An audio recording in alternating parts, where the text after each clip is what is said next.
August 2005, Fortaleza, Brazil. On the surface, nothing looks unusual. A quiet residential street, modest houses, a small landscaping business operating out of a rented home. Workers come and go carrying soil, tools, rolls of artificial grass. Neighbors assume it's routine work. No one asks questions. No one imagines that beneath their feet, one of the most sophisticated bank robberies in history is already underway.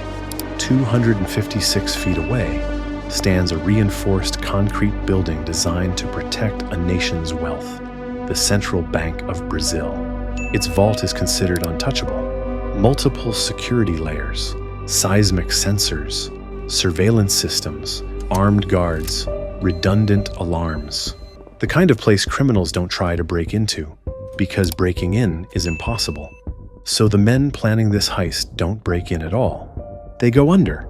The operation is led by a man who understands banks not as targets, but as systems, Luis Fernando Ribeiro, former bank security consultant, someone who once advised institutions on how to stop robberies, someone who knew exactly where confidence ends and vulnerability begins.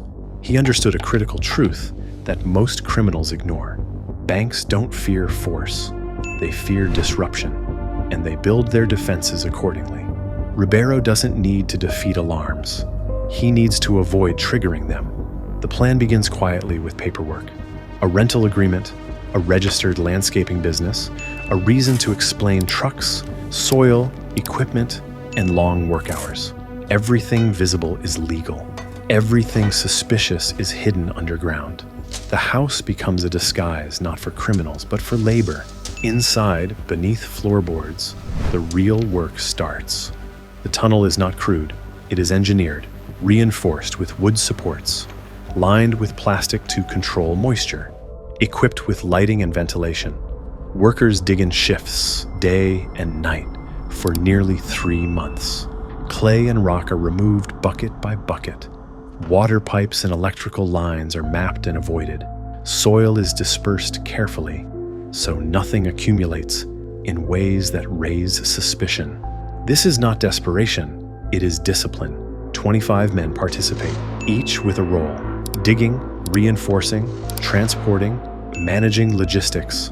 None of them talk outside the group. No phones, no casual confessions. Ribeiro enforces compartmentalization. Most participants don't know the full plan. They don't need to. Above ground, life continues normally. Neighbors wave. Deliveries arrive. Artificial grass gets installed in nearby yards. The landscaping business looks productive, busy, successful. And beneath it all, a tunnel stretches steadily toward one precise point, the central bank's vault. The choice of timing is deliberate. The target is cash storage, not active banking operations. The heist is scheduled for a weekend, when fewer personnel are present and routines are predictable. Ribeiro knows security isn't weaker on weekends, it's quieter. And quiet systems rely on the assumption that nothing is happening. The tunnel finally reaches its destination, directly beneath the vault floor. Breaking through the vault from below avoids every alarm designed to detect intrusion from walls or doors. Seismic sensors monitor surface-level disturbance. Cameras watch entrances. Guards protect access points. None of those defenses look downward. No system expects a vault to be approached from underneath solid ground. When the moment comes, it happens without noise, panic, or confrontation. Late Friday night, the team breaches the vault floor, carefully, methodically. The opening is just large enough to move bags through. Inside the vault sits stacks of currency, Brazilian reais, stored in shrink-wrapped bundles. No die packs, no tracking devices. Cash meant for circulation. Over the course of the weekend, bags of money move through the tunnel one after another. Nearly 164.8 million reais, approximately $70 million. It is one of the largest cash robberies in history, and it happens without a single alarm being triggered. No guards are confronted, no cameras record intruders, no doors are forced. When the bank reopens Monday morning, Employees walk into a vault that looks intact until they realize the floor has been breached from below. Panic follows confusion. Confusion turns into disbelief. A hole beneath the vault leads into darkness. The tunnel. Brazil wakes up to a shock. Authorities launch an immediate investigation. The scale of the crime forces a response at the highest levels. Federal police are mobilized. Borders are monitored. Media coverage explodes. The question on everyone's mind is the same. How could this happen without anyone noticing? The answer makes it worse. The robbery wasn't a failure of technology, it was a failure of imagination. Security systems did exactly what they were designed to do. They watched the doors. They monitored walls. They detected vibration where vibration was expected. The criminals simply operated outside those assumptions. Investigators quickly realize this wasn't a spontaneous crime. It required engineering knowledge, logistical planning, funding, discipline, and patience. This was not desperation. This was professional execution. As arrests begin, the illusion of perfection starts to crack. Some members of the crew are identified. Mistakes surface. A landlord remembers unusual behavior. Financial trails appear. Confessions follow. The operation unravels piece by piece, but one figure remains missing. Luis Fernando Ribeiro disappears. The man who designed the most audacious bank robbery in Brazilian history vanishes across the border. Some believe he fled to Paraguay. Others suggest further. No confirmed sightings. No arrest. No recovered fortune. Most of the stolen money is never found. And that creates a second mystery, because while criminals are arrested and tunnels collapse, the cash does not reappear. It is assumed laundered, hidden, or moved beyond reach. The perfect heist becomes imperfect only in its aftermath. The robbery forces banks around the world to reassess something they never thought to question. What if the threat isn't at the door? What if it's underneath everything you trust? Once the tunnel was discovered, the illusion of invisibility collapsed fast. Brazilian federal police did not treat the robbery as a mystery for long. They treated it as a logistics problem. A tunnel of that length, depth, and structural stability could not be built impulsively. It required planning, materials, financing, and time. That meant paperwork, rentals, purchases, human behavior that left traces. Investigators began working backward from the tunnel entrance. The rented house stood out immediately, not because it looked suspicious, but because it looked intentional. The landscaping business was legitimate on paper. Taxes had been filed. Tools were purchased legally. The soil had been removed gradually. Nothing about it screamed criminal. That was the problem. Criminal operations usually cut corners. This one did not. Neighbors were interviewed. Patterns emerged. Workers had kept consistent schedules. No loud machinery. No late-night disturbances. The discipline impressed investigators even as it angered them. This wasn't a group hoping not to be noticed. This was a group that understood how attention works and how to avoid it. As police expanded their search, arrests began quietly. Not through dramatic raids, but through routine stops, financial anomalies, and careless behavior after the fact. Some participants spent money too fast. Others spoke to the wrong people. A crime involving 25 people cannot remain airtight forever. Pressure fractures even the most controlled silence. Confessions followed, and with them, the true scale of the planning became clear. The tunnel had taken nearly 100 days to complete. Reinforcement beams were installed every few feet. Electrical wiring powered lights. Ventilation allowed workers to breathe safely underground for hours at a time. This was closer to civil engineering than burglary. The money movement itself had been equally disciplined. No rush, no panic. Each bag was accounted for. Each trip through the tunnel was planned. The crew understood that speed was the enemy of invisibility. They didn't steal fast, they stole clean. As more details surfaced, a darker reality emerged. This was not just a theft, it was an organization. Ribeiro had structured the operation so that participants knew only what they needed. Digging crews didn't know the final target. Transporters didn't know the tunnel's full length. Money handlers didn't know where the cash would ultimately go. Compartmentalization protected the mastermind. And then there was the violence. As police closed in, rumors spread of internal betrayals. One crew member was found murdered weeks after the heist. Others disappeared. Authorities suspected the killings were not random, but cleanup. A reminder of what silence was worth. No convictions directly tied these deaths to the robbery, but the timing left little doubt in investigators' minds. The most unsettling part of the investigation was not who was caught, but who wasn't. Luis Fernando Ribeiro vanished completely. Despite being identified as the architect, no confirmed arrest ever followed. His disappearance transformed him from criminal into myth. Some believed he escaped with a portion of the money. Others suspected he was eliminated by his own partners. A few theorized he was living quietly under a new identity, funded by cash that would never be traced. The truth remains unknown. What is known is how much money was never recovered.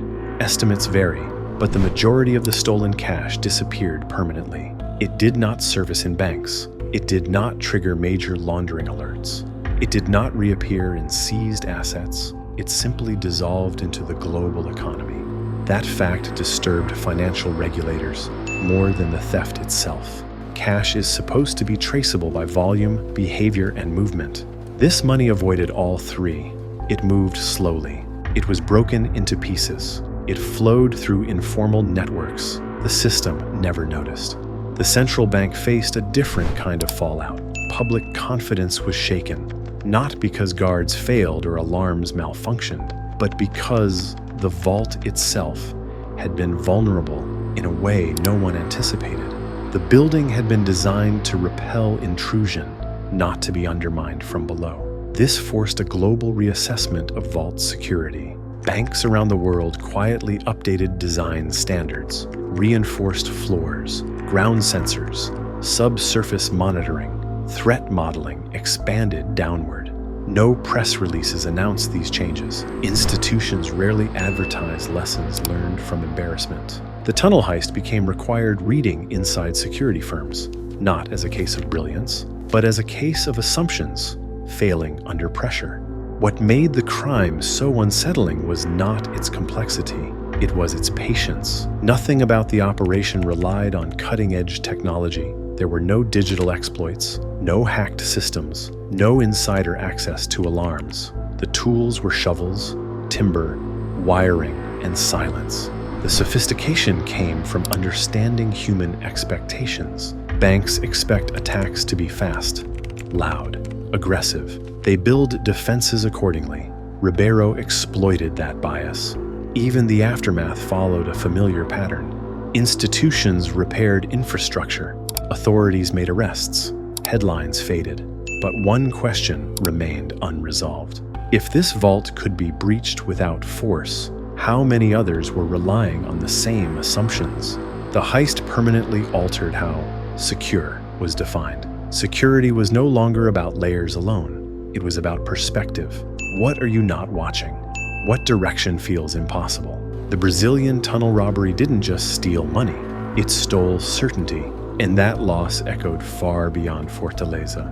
In the months after the tunnel was sealed and the arrests slowed, the real impact of the heist began to surface far from Brazil. Inside security firms, banking institutions, and risk assessment teams around the world, the Fortaleza robbery was no longer treated as an isolated crime. It was treated as a failure of imagination.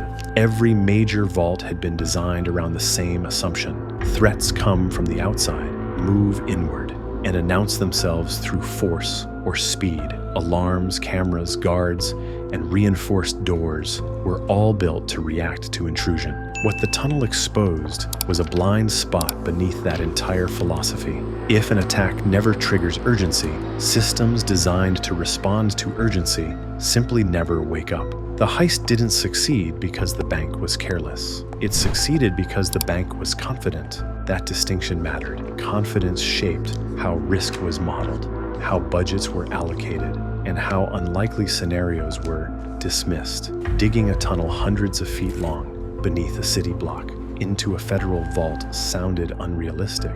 Unrealistic threats don't receive resources. Ribeiro understood that psychology perfectly. Security experts studying the case noticed something else that was deeply unsettling. At no point during the 3 months of digging did the operation require secrecy through isolation. The crew worked in daylight. Materials were transported openly. Tools were purchased legally. Soil was removed gradually and disposed of without urgency. The success came from blending in, not hiding. This was not a criminal group operating in the shadows. It was a construction project operating under cover of normalcy. The final execution reflected the same restraint. The robbery happened over a weekend, not because it was dramatic, but because it was quiet. Fewer people, fewer variables. No rush to beat a response that never came. The guards above ground completed their shifts, unaware that the vault beneath them had already been hollowed out. When security systems are built around reaction, the absence of reaction becomes a weapon. This is why many investigators still describe the robbery as perfect, even though arrests followed. Perfection was never about escaping consequences entirely. It was about achieving the objective without interference. The money was removed. The vault was compromised. The system failed. Everything that came after was damage control. Even today, the unresolved questions continue to disturb analysts. How much money remains unaccounted for? How much was laundered quietly through informal networks? How many of the participants were never identified? And most importantly, what happened to the man who designed it all? Luis Fernando Ribeiro's disappearance remains the most enduring mystery of the case. No verified sightings, no confirmed death, no financial footprint strong enough to locate him. He did not surface in neighboring countries. He did not trigger immigration alerts. He did not reappear under a new criminal identity. Some investigators believe he died during internal disputes, eliminated once his usefulness ended. Others argue that his understanding of compartmentalization extended to his own exit, that he prepared escape routes long before the first shovel hit the ground. A third theory suggests he never left Brazil at all, choosing obscurity over flight. None of these theories can be proven. What can be proven is that the heist permanently altered how institutions think about security. Subsurface monitoring became standard. Geological surveys were reevaluated.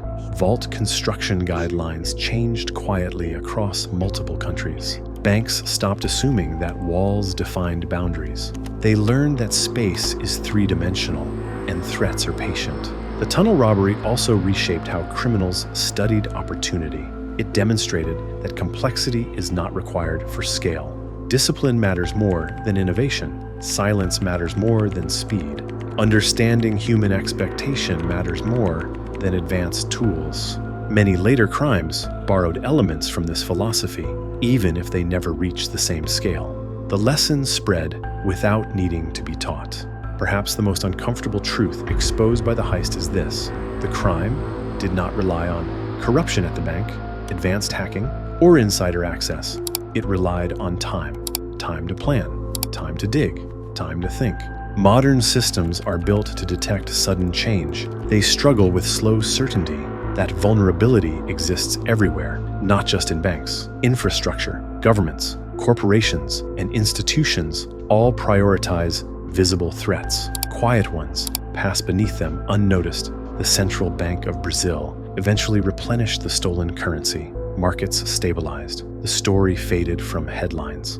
But inside vault design meetings and security audits, the tunnel never disappeared. It became a reference point, a reminder, a warning. Not because it was clever, but because it was calm. No alarms, no confrontation, no chaos. Just a hole beneath a city and a vault that trusted the ground it stood on. That trust was misplaced. And that is why the Fortaleza tunnel heist still stands apart from every robbery that came before or after it. Not because of how much was stolen, but because of how little resistance was encountered. The system did not fight back. It never knew it was under attack. That is the definition of a perfect heist.